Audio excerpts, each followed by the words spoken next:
Hey, how you doing? This is John, and welcome to John's Long Box. Today we're looking at Spider-Girl. This is the stunning first issue. This is from the Marvel 2 line, which was like Tom DeFalco's baby. Tom DeFalco became the editor-in-chief after Jim Shooter. I don't know if it was exactly right after Jim Shooter, but he became editor-in-chief. And I think by this point he was no longer editor-in-chief, and now he was hired back as a writer. As a side note, I didn't really like him as editor-in-chief. I thought that was like a low point in Marvel, but I did like Spider-Girl. And I remember meeting him at a comic convention, and he was sitting at a table by himself. And I was like, mixed emotions. I was like, this guy, he just like ruined Marvel after Jim Shooter. And then I'm like, but Spider-Girl was really good. So I shook his hand and, took the higher road. Whatever. What am I supposed to be a jerk? So this is by Tom DeFalco, Pete Olive, and Al Williamson. Al Williamson, if you've been following my channel, he did a lot of artwork, amazing artist in Warren magazines like Creepy and Eerie and stuff like that. Just a phenomenal talent. So, there he goes. It's good to see that he was still working for Marvel. Okay, because you demanded it, the wildest and cutest web slinger of them all. So, a little backstory. She debuted in What If, I think it was What If 105. And that's the first appearance of Spider-Girl. And that was what if Peter Parker had a daughter. So, the premise of this, it's I hate multiverse stories. I hate, but back in 1998, this wasn't like so commonplace or whatever. And this Marvel 2 universe, it had the A Next, it had Spider-Girl, and there was another like wild thing, the daughter of Wolverine. It was actually pretty good, and it came and then it imploded just as fast as it showed up. But this was the jewel of the M2. A line that's kind of memory hold. You kind of forgot about it. But anyway, back to Spider-Girl. She debuted in What If 105. And what if Mary Jane and Peter had a daughter who had spider powers? And it was a one-off story. I don't know if they planned it like hoping it would have legs and take off, but that's What If.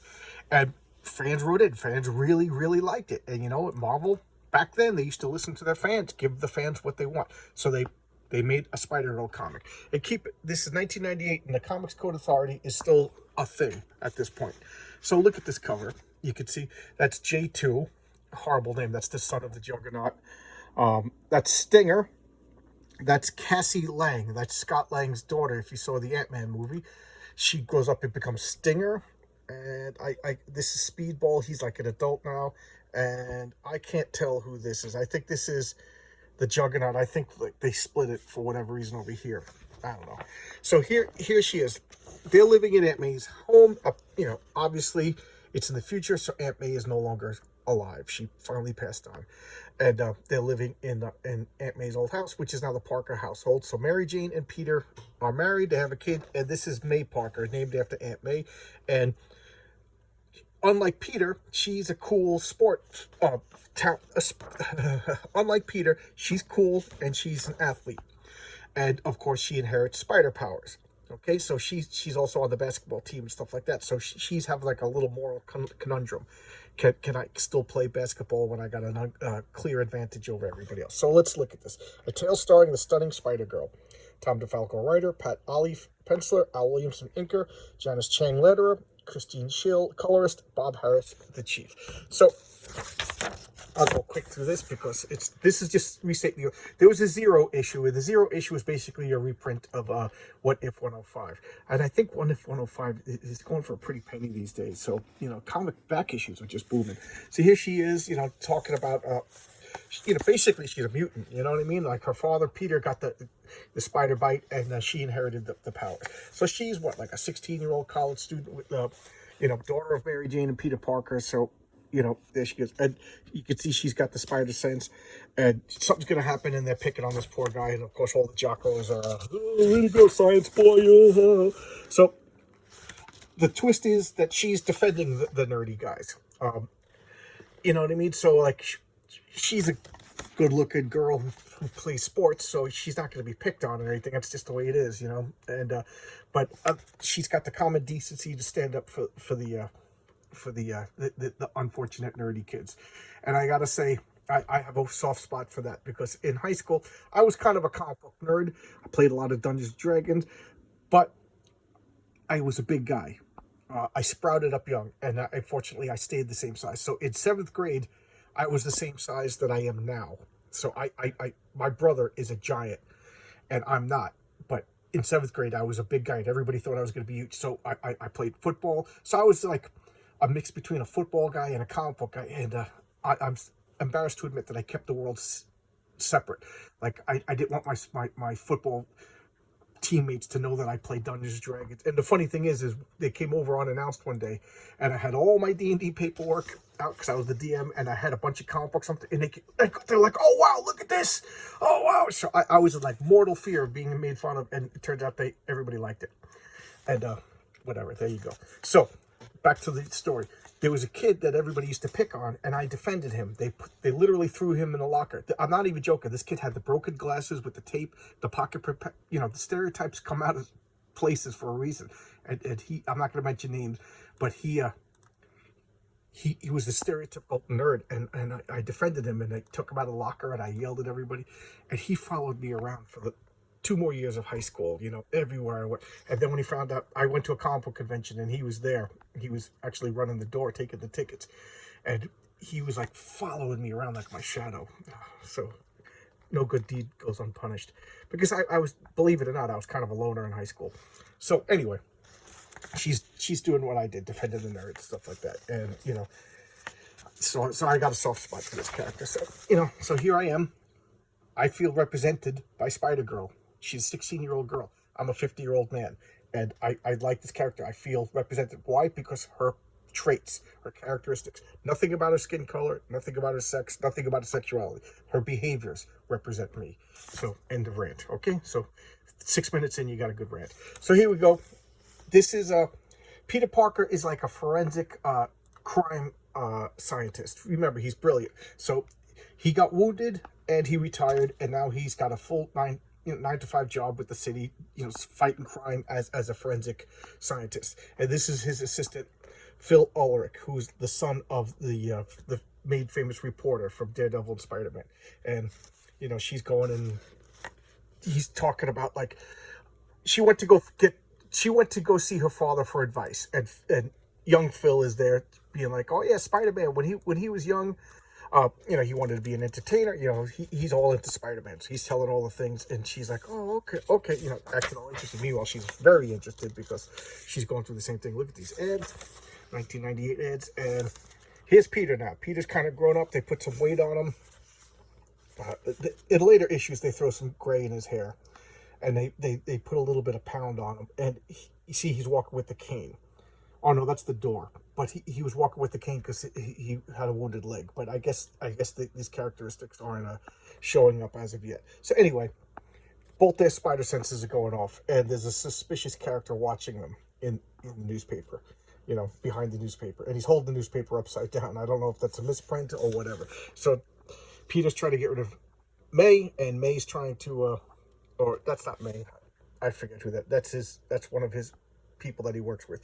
So Peter's getting rid of her, and Mayday is getting rid of them, and she goes and takes out the suspicious character and climbs up to wall. She's got all Peter's powers. I don't know. I just like this classic. I just got distracted by the classic old school colors that there's newsprint. I just get like all this. I don't know. It's just very comforting. And there's her friend. She's going back to school, and now she's having a crisis of conscience. Can I legitimately be on the basketball team? Her spider sense is telling her where the ball is, who's going to block her. Spider sense is guiding the ball into that. And every time she shoots, she scores. So can she play? And she's like, I gotta quit. She's Peter's daughter. Peter's motivation was guilt. That's why I don't like the new Spider-Man movies. That's not Peter Parker. I don't know who that is. It's if Superman's motivation is a desire to help and be hope and guidance. Batman's motivation is he doesn't want anybody to be afraid, and Peter Parker's motivation is guilt. If you don't understand those things, then you fundamentally don't understand the character. Like, Superman will always do the right thing. Doesn't matter the difficulty. He will not just let his father get killed by a tornado. That was the end of more of DC movies as far as I was concerned. If you're a DC movie and you fundamentally misunderstand Superman, then why should I watch your movies? Yeah, two rants in this, okay? The Tim Burton Batman movies. Do you remember Batman gives the guy a grenade and laughs and the guy blows up? You know, Batman goes around, he might as well be the Punisher. Well, anyway, in the Tom Holland Spider-Man, they don't mention anything about Uncle Ben. Yeah, I understand there's been so many Spider-Man movies rehashing the origin. Who cares? But Spider-Man is the defining moment. They should at least talk about it. You know, oh, Ben would have wanted this. Ben would have been so proud of you. You know, blah blah blah. Because Peter is motivated by guilt, and they're not talking about that. There's no mention of Ben Parker. It so bothers me. So that's not the Peter Parker from the comics. This girl, Mayday Parker, she's Peter's daughter. She's got a conscience. She's doing the right thing. So she doesn't have the defining moment of guilt and stuff like that, but it's creeping in there. You see, she has the seeds of it that'll germinate, turn into a full-fledged plant one day. But she knows she has an unfair advantage in sports because of her powers. So there you go. It's starting to show up. So here she is. She's putting on a makeshift costume and she's going out to follow because her spider sense tingled and she knows that something's up. So here she goes. Ah, caramba, boss! There's some crazy ninja spying out. And jumps around, blah blah blah, and flipping around. And I think our case is finally starting to break. There's Mary Jane in the background. And of course, you know what's going to happen. Coincidences that only happen in comics. And highly specialized, highly skilled. You know, the unsung Avengers are facing a concealed menace. So here, everything's going on. And what happens now? Spider sense tingling. The guy shoots. She gets out of the way. Because she has superhuman reflexes. She can dodge bullets. You know, unlike... You know, Batman, he anticipates where you're going to shoot and moves out of the way. Spider-Man and Spider-Girl, they could literally dodge bullets. They got superpowers. Then she tackles this guy. And, of course, who shows up? Peter Parker's partner, the cop that he's working with. And look at her. She's dressed like a ninja. She's dressed like a bad guy. So she's got to get out of there. Classic Spider-Man. What is this? Freaky Tomba? I don't know anything about this. So... Peter, look, see, there's the white. So that was a miscolor in the first time they showed him, okay? And then they gather in the evidence. And they're like, some girl was here, you know, she's got superpowers. And here's the Kingpin running everything from jail, just like in Daredevil. Here's a list of Spider-Man stuff. There's Stan Stopak. The Kingpin of crime does not react well to complications, okay? And then Peter's going home. He's checking on his daughter because he has got a gut feeling. She's sleeping and she's awake, waiting to fool her father. Funny thing, now she's going to go out and work again. And she's run up there, putting on her costume. And ta-da, she made a full-fledged Spider-Man outfit. I don't know. I like the web shooters on the outside. It's kind of cool. I do. This costume does look good on her. I think Spider-Man's got... I told you that story that a full lunch table of fifth graders, we all would talk about what's the greatest superhero costume of all time, and we all decided almost unanimously that Spider-Man had the greatest costume of all time. So to alter that costume is a crime against a lunchroom table of fifth graders, and God willing, nobody's willing to defy that, because that is just insane. Who would defy a lunchroom table of fifth graders? I tell you, Hitler. That's who. But anyway, let's go back to the A2 line. This is the A next. So these are the next Avengers. This is Stinger. This is J2, the Juggernaut. This is Jubilee. She's like grown up and leading the Avengers. This is Thunderstrike, another guy who's kind of forgotten about, and Speedball. And I know this is the Iron Man, but I forget why. You know what his story is. Who's in the Iron Man suit? Because it's not Tony Stark. I forget. But this was another of the Tom DeFalco's little private sideline of super. Oh, okay. We got Jubilee. We got Speedball. The supercharged Jolt. Oh, she was from the Thunderbolts, so she was like a kid in the Thunderbolts. So now she's like grown up in a full-on hero. Thunderstrike, who's kind of forgotten about. Mainframe. I was gonna say Mainframe, please believe me. The Stunning Stinger and the Unstoppable J2, which is a horrible, horrible name. And who are they fighting? Oh, one of the trolls. One of the trolls from so here, this is a little preview. So we got Tom DeFalco and Ron Friends, just a classic team of Marvel creators. Brett Breeding finished art. Wow, I didn't even realize that. Jim Dovak calligraphy. That means the lettering. Bob Sharon in color, and Bob Harris is the chief troll, the editor. So this was, the second in this line that I think it's kind of memory hold. I thought, and I really liked it. It was fun. Why it was it gave a nod to past continuity, but it went forward unencumbered by convention of what's going on in regular comics. So it was kind of fresh, and it was all ages, and all ages in the best sense of the word. We kind of think of all ages as like kiddie, but we forget that Harry Potter is all ages. We forget that The Wizard of Oz is all ages. We forget that the Chronicles of Narnia is all ages. The Hobbit is all ages. All ages just means anybody could appreciate it. It doesn't mean watered down for dummy kids. And that's what this comic is. It's for all ages. I was, I'm going to tell you an embarrassing story. When I was single, I met this girl, and we talked about comic books, and she was like, oh, she basically asked me out, and I went on a date, and then I went to her house after like the second or third date, and she was like, she goes, my previous boyfriend liked comics, and he got me to buy Spider-Girl, but I'm not interested. So she gave me Spider-Girl 1 to 30. So that's how I got the first 30 issues of Spider-Girl. So I was already, by the time I got to Spider-Girl, I think it was like 2005, a couple of years later, and then I've been buying the later issues to finish the series. I finished them, but I finished buying them. Now I gotta read them. So there you go. Okay, I just realized I'm talking 60 minutes. I'm kind of babbling. I'm not rambling. Rambling is when I repeat. Babbling is when I say stuff that's not important. And ranting is when I say politically charged stuff. So there you go. There's my 3 problems.